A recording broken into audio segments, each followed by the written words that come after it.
Hello friends, রাঁধুনি রসই থেকে আপনাদের সবাইকে স্বাগত। আজ আমি একটা খুব মুখরোচক রেসিপি নিয়ে হাজির হয়ে গেছি। আজকে আমার রেসিপি নানপুরি। আমি দেখাবো ডিম দিয়ে নানপুরি।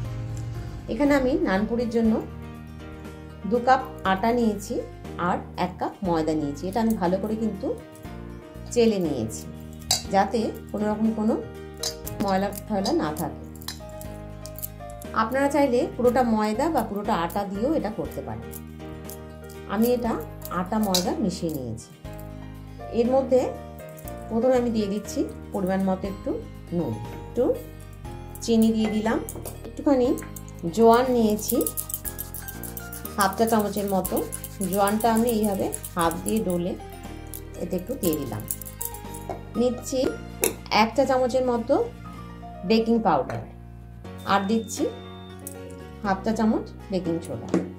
এই শুকনো ইনগ্রিডিয়েন্টসগুলো এবার আমি ভালো করে একটু মিশিয়ে নিচ্ছি। এতে আমি দিয়ে দিচ্ছি একটা ডিম। ডিমের পরিমাণটা আপনারা যেরকম খান মানে আটা বা ময়দার পরিমাণ অনুযায়ী দিতে পারেন। আমি এখানে একটাই ডিম দিলাম। টোটাল আমার 3 কাপ আছে। এখানে 3 কাপের জন্য আমি এখানে একটাই ডিম দিলাম। দিয়ে আমি এটা খুব ভালো করে মেখে নিচ্ছি। ডিম দিয়ে ডাকে আমার ভালো করে মাখা হয়ে গেছে। এবার আমি দিয়ে দিচ্ছি একটু হোয়াইট অয়েল। আমি আরেকবার বলে নিচ্ছি কি কি দিয়েছি এতে। নুন, চিনি, একটু জোয়ান আর দিয়েছি একটা ডিম, সাদা তেল, 1 চা চামচ বেকিং পাউডার আর হাফ চা চামচ বেকিং সোডা। এই সব কিছু দিয়েই আমি এটা মেখে নিয়েছি। এবার আমি অল্প অল্প জল দিয়ে দিয়ে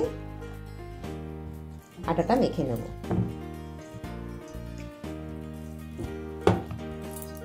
আপনারা একটু দুধ দিয়েও আটাটা মেখে নিতে পারেন। আমি এখানে একটু ঈষদ উষ্ণ জল দিয়ে আটাটা মেখে নিচ্ছি।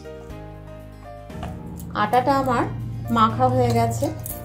আমি আর একটু তেল দিয়ে এটা ভালো করে মেখে নিচ্ছি।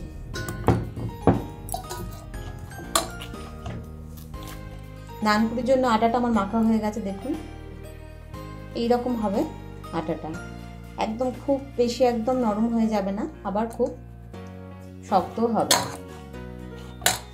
এবার আমি এটা 20 মিনিট একটু ঢাকা দিয়ে রেখে দিচ্ছি। 20 মিনিট পর ফিরে এলাম। দেখুন আটাটা কিন্তু খুব ভালোভাবে সেট হয়ে গেছে। আবার আমি এটা একটু ভালো করে মেখে নিচ্ছি, নিয়ে নানপুরি লেচিগুলো কেটে নিচ্ছি।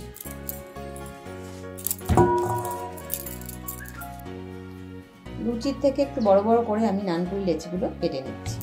আমার এখানে নানপুরির জন্য সমস্ত লেচিগুলো আমি তৈরি করে নিয়েছি।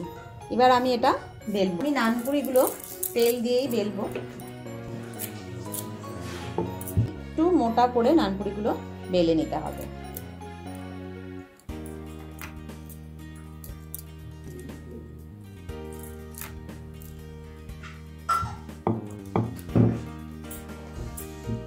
আমি এখানে বেশ কয়েকটা লেচি বেলে নিয়েছি। এবার আমি নানপুরিটা ভেজে দেখাবো। এখানে কড়া বসিয়ে প্রয়োজন মতো তেল দিয়ে দিয়েছি।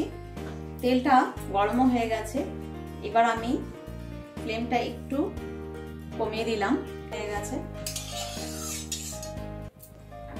ছেড়ে নিচ্ছি।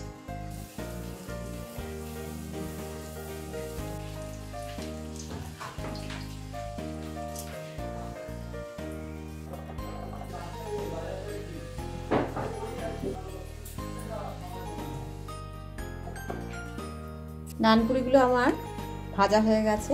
এবার আমি এটা সার্ভ করে দিচ্ছি। ডিম দিয়ে তৈরি নানপুরি আমার তৈরি হয়ে গেছে। আমি এখানে সার্ভ করে দিয়েছি।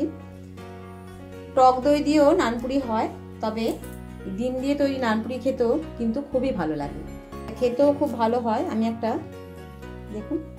দেখুন নরম হয়েছে আর এটা খেতে কিন্তু খুবই ভালো হয়েছে। আপনারা অবশ্যই একবার এইভাবে ট্রাই করে দেখতে পারেন। যদি ভালো লেগে থাকে রান্নাটিকে লাইক ও শেয়ার করার অনুরোধ রইল। নতুন বন্ধুদের আমার সাবস্ক্রাইব করার অনুরোধ রইল। পাশে থেকে বেল আইকনটা অবশ্যই প্রেস করবেন, তাহলে আমার নতুন নতুন নানান আপডেটগুলো সহজেই পৌঁছে যাবে। সুস্থ থাকবেন, ভালো থাকবেন, ধন্যবাদ।